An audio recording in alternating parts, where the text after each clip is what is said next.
wabarakatuh.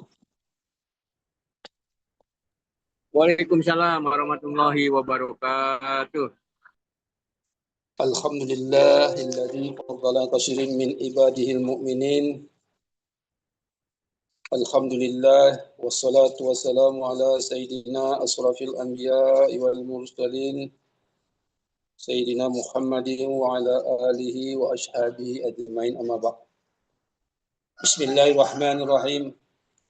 Ala inna awliya Allahi la khawfun 'alaihim wa lahum yahzanun. Allazina amanu wa kanu yattaqun. Lahumul busra fil hayatid dunya wa fil akhirah.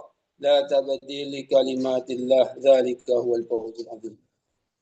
Ya imamal muttaqin, wa safatal 'abidin, ya qawiyal arkan, ya habibur rahman, ya muzliyal kalamil qadim, ya shifa asqamis syaqim.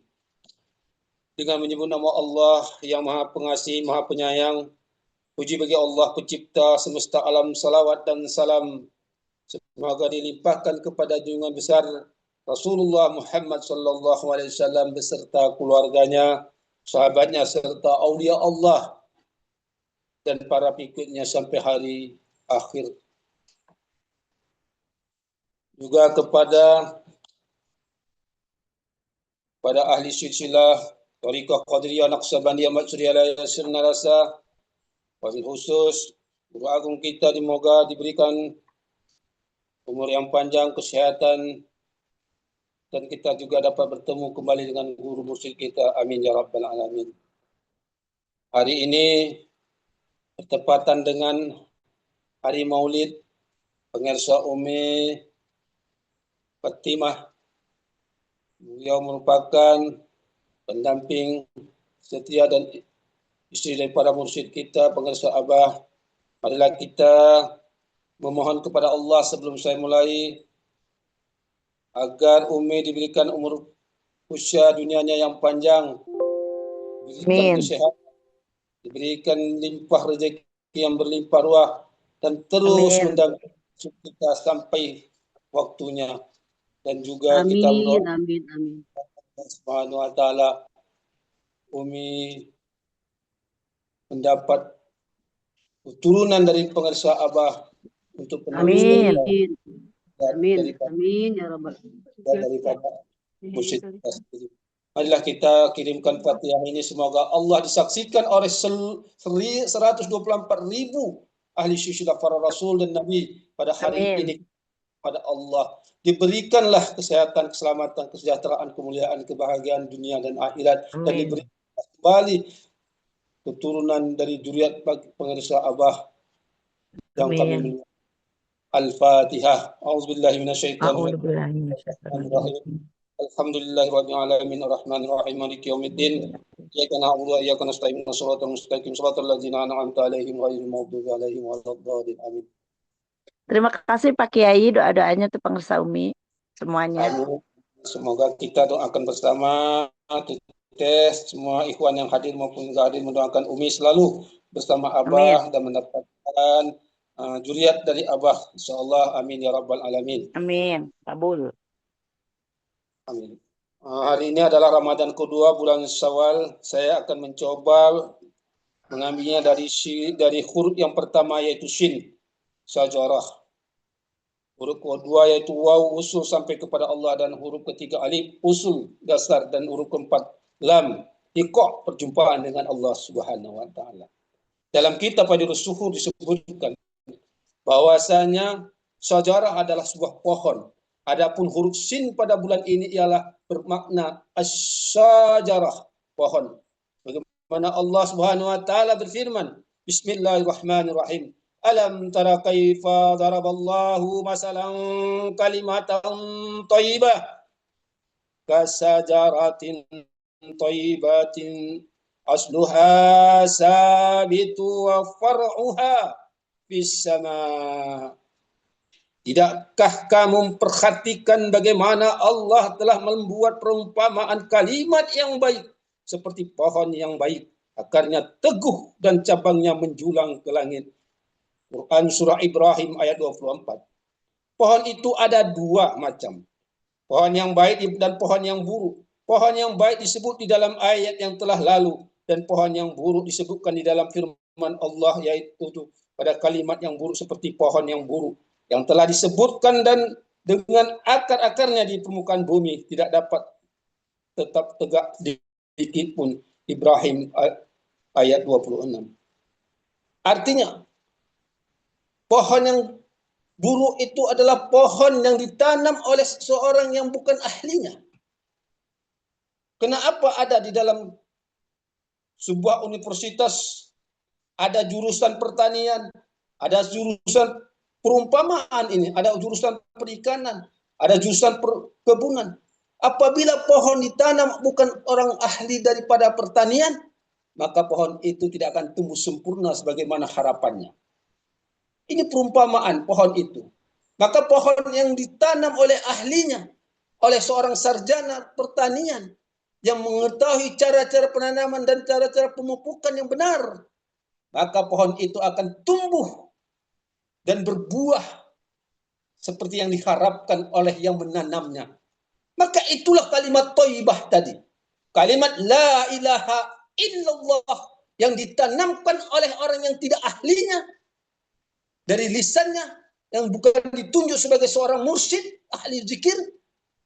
Maka kalimat la ilaha illallah itu hanya sampai di lisan mulutnya saja, tidak sampai pada Allah Subhanahu wa taala.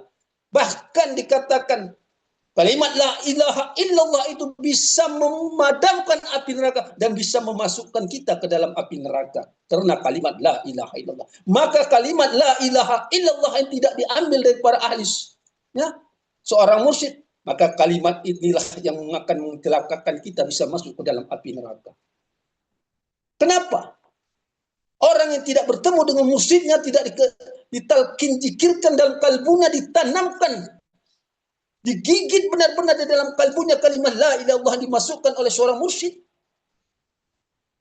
maka orang itu apabila wafatnya akan mendapat husnul khotimah. Tidak gampang untuk mendapatkan husnul khotimah itu. Walaupun dia dalam keadaan sholat dia mati, dalam keadaan sujud dia mati, dalam keadaan di dalam masjid dia mati, belum tentu kalbunya, ruhnya kembali kepada Allah dalam keadaan husnul khotimah. Belum tentu. Kenapa? Yang sholat adalah jasadnya, yang sholat adalah raganya, tapi kalbunya, ruhnya tidak sholat, tidak mengenal Allah. Jadi sia-sialah sholatnya, karena sholatnya hanya sampai di atas sajadah saja. Maka kalimat pohon as-sajarah itu adalah pohon yang sangat baik apabila ditanamkan ke dalam bumi ini oleh seorang ahlinya, yaitu kalimat la ilaha illallah. Maka akarnya akan menembus langsung, tembus ke dalam, ke bawah dasar, ke neraka jahanam yang paling dalam. Dan pucuknya akan menembus ke Siratul Muntaha. Maka la ilaha illallah itu adalah kalimat tauhid yang ditanamkan oleh mursyid kita ke dalam kalbu kita. Alhamdulillahilladzi faddala katsiran min ibadihi mu'minin. Kita sudah dapat bertemu dengan mursyid.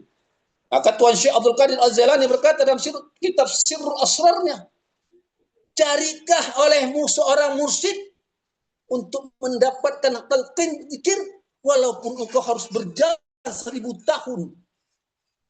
Bayangkan kalimat itu.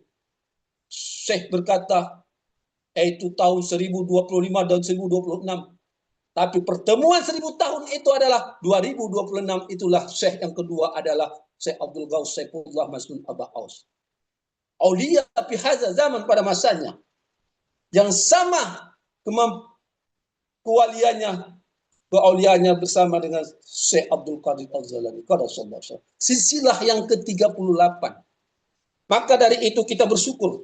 Alhamdulillahilladzi faddala katsiran min ibadihi mu'minin. Sangat bersyukur kita mendapat hidayah. Tidak semua makhluk umat Islam itu mendapat hidayah. Maka dikatakan perlunya adab terhadap mursyid. Maka di saat kita manakib ini jangan ada yang left. Jangan ada yang keluar di saat manakib. Karena apabila dia keluar dalam keadaan manakib sebelum selesai daripada salawat badriyah, maka rugi atas dirinya. Karena dia telah meninggalkan mursyidnya, meninggalkan 124.000 ahli silsilah yang hadir pada masa itu. Maka orang tarekat itu adab. Adab itu apa? Adab itu selalu bertawasul kepada gurunya, adab kepada gurunya, tidak meninggalkan gurunya di saat gurunya hadir di tempatnya. Beda dengan orang syariat. Orang syariat itu yang tinggi adalah ilmunya. Maka mereka mencari ilmu kemana-mana. Orang tauhid ibadahnya. Dan orang tarekat adabnya kepada Allah dan pada guru mursyidnya. Inilah ingin saya sampaikan, mudah-mudahan bermanfaat bagi diri kita sendiri dan bagi diri saya sendiri. Marilah kita berdoa sekali lagi. Semoga di dalam hari ini adalah kebetulan bertepatan dengan maulidnya pengersa Umi. Semoga Umi diberikan sekali lagi kesehatan, keselamatan, kesejahteraan, kemuliaan, kebahagiaan dunia dan akhirat. Tetap bersama mursyid kita sampai saatnya nanti. Dan diberikan keturunan-keturunan yang dari mursyid kita. Insya Allah. Amin. Amin ya rabbal alamin. Wabillahi taufiq wal hidayah. Wassalamualaikum warahmatullahi wabarakatuh.